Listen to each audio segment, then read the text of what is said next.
ಪುರಾಣ ಪ್ರಸಿದ್ಧ ಶ್ರೀ ಕ್ಷೇತ್ರ ಇಡಗುಂಜಿ ಮಹಾಗಣಪತಿಯ ಮಹಾರಥೋತ್ಸವ ಅತ್ಯಂತ ವಿಜೃಂಭಣೆಯಿಂದ ನೆರವೇರಿತು.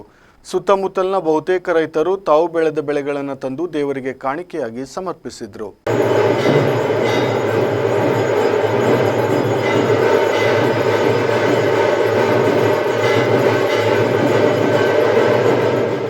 ಪುರಾಣ ಪ್ರಸಿದ್ಧ ಶ್ರೀ ಕ್ಷೇತ್ರ ಇಡಗುಂಜಿ ಮಹಾಗಣಪತಿಯ ಸನ್ನಿಧಿಯಲ್ಲಿ ಮಹಾರಥೋತ್ಸವವು ಭಕ್ತ ಸಾಗರದ ನಡುವೆ ಅತ್ಯಂತ ವಿಜೃಂಭಣೆಯಿಂದ ನಡೆಯಿತು.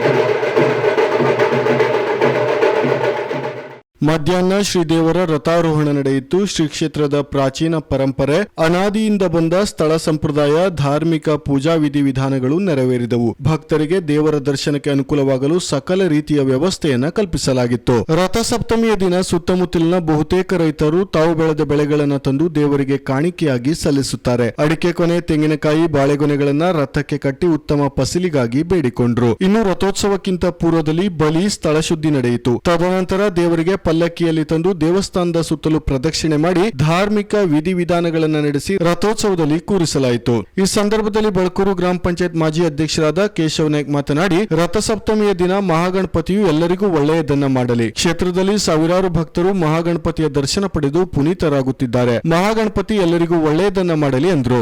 ರಥಸಪ್ತಮಿಯ ಶುಭಾಶಯಗಳನ್ನು ಹೇಳ್ತಾ ಎಲ್ಲರಿಗೂ ಶ್ರೀ ಮಹಾಗಣಪತಿ ಮಹಾಮಂಗಲವನ್ನು ಉಂಟು ಮಾಡಲಿ. ಇವತ್ತಿನ ಈ ಒಂದು ರಥೋತ್ಸವ ಸಂದರ್ಭದಲ್ಲಿ ಶ್ರೀ ಕ್ಷೇತ್ರ ಮಹಾಗಣಪತಿಗೆ ಸಾವಿರಾರು ಲಕ್ಷೋಪಲಕ್ಷ ಜನ ಹರಿದು ಬರ್ತಾ ಇದ್ದಾರೆ. ಇಡೀ ಜಗತ್ತಿನಲ್ಲಿ ಜಗತ್ಪ್ರಸಿದ್ಧಿಯಾದಂತಹ ಶ್ರೀ ಮಹಾಗಣಪತಿಯ ರಥೋತ್ಸವ ಇವತ್ತು ನಡೀತಾ ಇದೆ.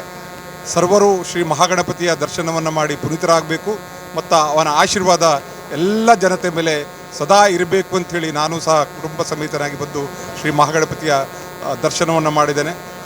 ಈ ಮಹಾಗಣಪತಿಯ ದರ್ಶನ ಮಾಡಿದಂಥ ಎಲ್ಲರಿಗೂ ಸದ್ಬುದ್ಧಿ ಸನ್ಮಂಗಲ ಉಂಟು ಮಾಡಲಿ. ನಾಡಿನ ಎಲ್ಲ ಜನತೆಗೆ ಒಳ್ಳೆಯದನ್ನು ಮಾಡಲಿ. ಊರಲ್ಲಿ ಸಮೃದ್ಧಿ ಆಗಿ ಎಲ್ಲ ಜನ ಸುಖ ಶಾಂತಿ ಇರ್ತ. ಇನ್ನು ದೇವಸ್ಥಾನದಲ್ಲಿ 35 ಕ್ವಿಂಟಲ್ಗೂ ಹೆಚ್ಚಿನ ಪಂಚಕಜ್ಜಾಯ ಪ್ರಸಾದಗಳು ವಿತರಣೆಯಾಯಿತು. ಒಟ್ನಲ್ಲಿ ಭಕ್ತರ ಬಯಕೆಗಳನ್ನ ಈಡೇರಿಸುವ ಜಾಗೃತ ಕ್ಷೇತ್ರವಾಗಿ ದಶ ದಿಕ್ಕುಗಳಿಗೂ ಕೀರ್ತಿ ಮಹಿಮೆಗಳನ್ನ ಪಸರಿಸುತ್ತಿರುವ ಪ್ರಥಮ ಪೂಜಿತ ಮಹಾಗಣಪತಿಯ ಸನ್ನಿಧಿ ಇಡಗುಂಜಿಯಲ್ಲಿಂದು ಶ್ರೀದೇವರ ರಥೋತ್ಸವ ಭಕ್ತ ಸಾಗರದ ನಡುವೆ ಯಶಸ್ವಿಯಾಗಿ ನೆರವೇರಿತು. ವಿಸ್ಮಯ ನ್ಯೂಸ್, ವಿವೇಕ್ ಶೇಟ್, ಹೊನ್ನಾವರ.